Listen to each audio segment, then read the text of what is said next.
Hi, Michael here with you for Indians recaps as well as the upcoming schedule thanks to the MLB At Bat app. Carlos Carrasco was on the hill Tuesday but could not continue in a scoreless game in the fifth as Neil Ramirez entered against the Miami Marlins. He conceded a home run to the first batter he saw in Jorge Alfaro. After Isaac Galloway's single, he stole second and would score on Curtis Granderson's double following John Berti's walk. Word then surfaced that Carrasco left the game due to an injured knee. Berti from third scored on Martin Prado's sacrifice fly. Cleveland got to starter Pablo Lopez in the seventh inning.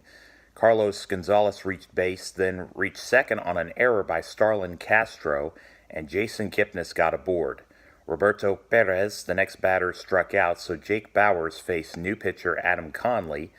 Jake grounded into a force play at second, which left runners at the corners with 2 outs. The Indians broke the shutout, down 3-0, with Tyler Naquin's single to center field, getting Gonzalez to the dish. Lindor foul-tipped strike 3 to end what turned out to be the last chance for Cleveland in a 3-1 defeat at Cleveland. It was a night in which the home team had 3 hits. Lopez improved to 2-3, and Sergio Romo earned his third save. Ramirez was tagged with the loss. The mood was different on Wednesday as Cleveland got to a first-inning lead courtesy of Jose Ramirez's second home run. The third baseman was not done. He added a hit in the bottom of the third against Marlins starter Sandy Alcantara in a 2-out rally to plate Leonys Martin. Miami had a fifth-inning rally, capped off by Berti's sacrifice fly, and Jorge Alfaro made the score 2-1. Nick Whitgreen pitched the eighth in place of Jeffrey Rodriguez to get the first 2 outs, but Prado got the visiting side level with his first home run of the year. Cleveland put together a fine 8th inning. Gonzalez drew a base on balls, then got in scoring position thanks to Kipnis' hit to center.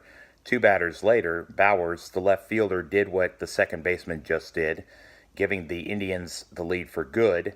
That ended Adam Conley's 8th inning appearance, giving way to Tayron Guerrero. Lindor got an RBI single. Then after Martin was hit by a pitch, Ramirez's double to right field scored 2 to finish off the scoring. Brad Hand had a 1-2-3 ninth inning in a non-save situation. Though Whitgren blew the save, he was still the winning pitcher, and Conley remains without a victory. Both interleague games took less than 3 hours. In a pitcher's duel Thursday in Houston, Cleveland found a way to record back-to-back wins. All 3 runs were scored via the home run. First, Martin got his 4th off of Jarrett Cole in the top of the 3rd. In the home half of the frame, George Springer recorded his 8th home run. The game winner took place in the 5th as Bauers went to left for his 3rd of the season. Trevor Bauer escaped the bottom of the 4th inning as Yuli Gurriel flied out to left fielder Greg Allen with 2 runners on. In the home half of the 8th inning, the key moment was Perez's throw to Kipnis to tag out Jose Altuve at second. Bauer would finish the frame to finish off his outing. Though he gave up 6 walks, he gave up just 4 hits and struck out 3 to get win number 3. Brad Hand picked up save number 7. Cole, though he struck out 10 batters and gave up 3 hits, had to swallow the loss, going to 1-4. There was more offense on Friday night. This time the Astros drew first blood in the 2nd inning. Robinson Chirinos was able to bunt his way on base as first baseman Carlos Santana tried to throw to the catcher, but the run scored as the ball was offline. Corey Kluber struck out Springer, but walked consecutive batters, the latter of which came with the bases loaded for a 2-0 Houston lead. Michael Brantley, formerly of the Indians, grounded out for the 3rd out in what could have been a bigger inning than what it was for the Astros. Lindor with 2 out and nobody on got Cleveland on the scoreboard in the 3rd. An inning later, Carlos Gonzalez tied the game off of starter Colin McHugh.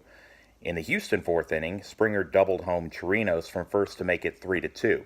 Kluber managed to work around a walk to Altuve with 1 out. He struck out Alex Bregman and forced Brantley to fly out to keep the Indians close. The long ball served Cleveland well once again. The latest came off the bat of Leonys Martin in the 5th. 2 innings later, the visiting team went in front at the expense of Hector Rondon, After Perez's single, Greg Allen pinch ran for him, scoring from first thanks to Tyler Naquin's extra base hit to right field. With nobody out, the Indians could not add any more runs in the seventh, but in the ninth inning, Lindor hit a two-run homer off of Josh James.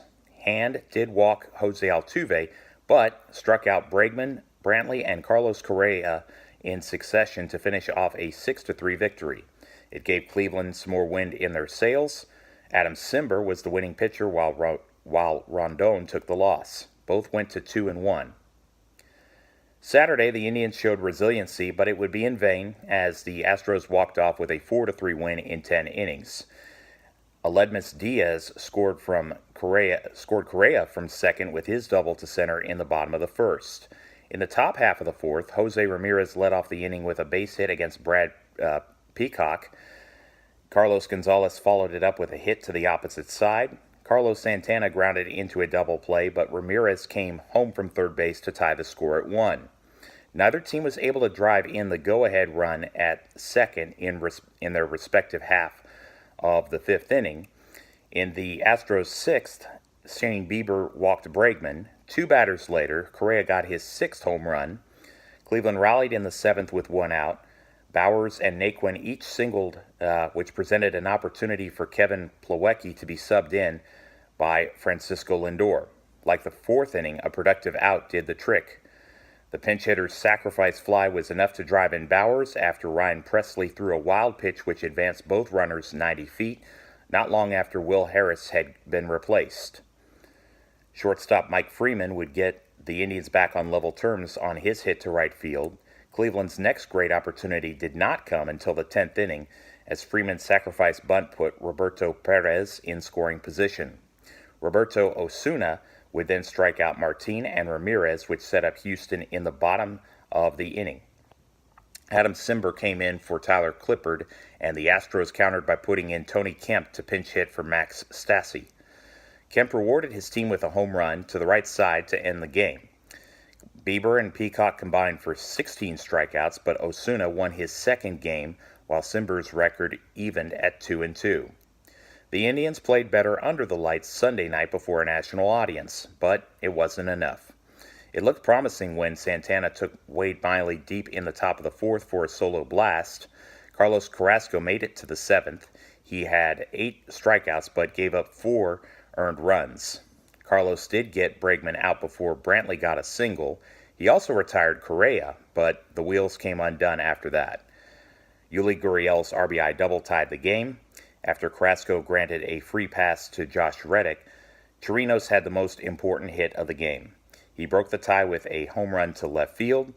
The Cleveland pitcher was pulled after Kemp, and Springer picked up base hits. Neil Ramirez came in to help to get the third out. Jose Ramirez got a hit in the eighth, while Naquin did likewise in the ninth, but neither time could the visiting team get the potential tying run to the plate. The Indians had to settle for 2 of the 4 games in Southeast Texas, losing Sunday 4-1. Cleveland had the day off yesterday. They will get another 2-game series with Miami Marlins down in Florida starting tonight at 10 minutes after 7 o'clock Eastern Time. 3-1 Trevor Bauer and 1-2 Sandy Alcantara are the scheduled starters. Wednesday in the same time slot, Corey Kluber at 2-2 faces 2-0 Caleb Smith to open the month of May. Then both teams get a day off Thursday. Friday, the Seattle Mariners, who are hanging tough in the American League West with Houston, come to Ohio on Friday just after 7 o'clock. UC Kikuchi is expected to pitch for the visitors, while Mike Leake gets the ball at 4:10 Saturday. Bauer goes at lunchtime for Sunday's series finale. Cleveland gets back to divisional play for 4 games starting Monday against the Chicago White Sox just after 6 p.m. I was pleased with the draft selections for the Browns as they were able to improve the secondary with Greedy Williams, a cornerback out of LSU, in the 14th pick of round 2, and Donnie Lewis from the 7th round. In addition, Cleveland picked up Sheldrick Redwine, a safety from Miami, 2 rounds later at 119 overall. They also went with linebackers Sione Takitaki of BYU and Mac Wilson of Alabama in the 3rd and 5th rounds. On offense, they added guard Drew Forbes of Missouri State to try to improve the offensive line. Special teams, which was an issue in 2018, will hopefully be resolved as Austin Siebert of Oklahoma went in the 6th round. Based on the positions needs listed on the NFL app, the Browns fulfilled them. The truth will start to come out on the second Sunday of September if the injury bug does not wreak havoc. Please check out the Facebook group North Texas Browns Backers page and hit the like button for the latest updates there. The text of this blog is available at http://www.mjbelusta2blog.wordpress.com. I'm on Twitter at mjbelusta2, on Facebook at Michael Belusta, and on Instagram at mjbelusta2. Archive videos on YouTube can be found by searching Michael Belusta Roman numeral 2. If you could, I would love your feedback on the comments section. And if you like what you see, please hit the like and subscribe buttons. Thank you so much. May you have a blessed day, and thank you so much for watching.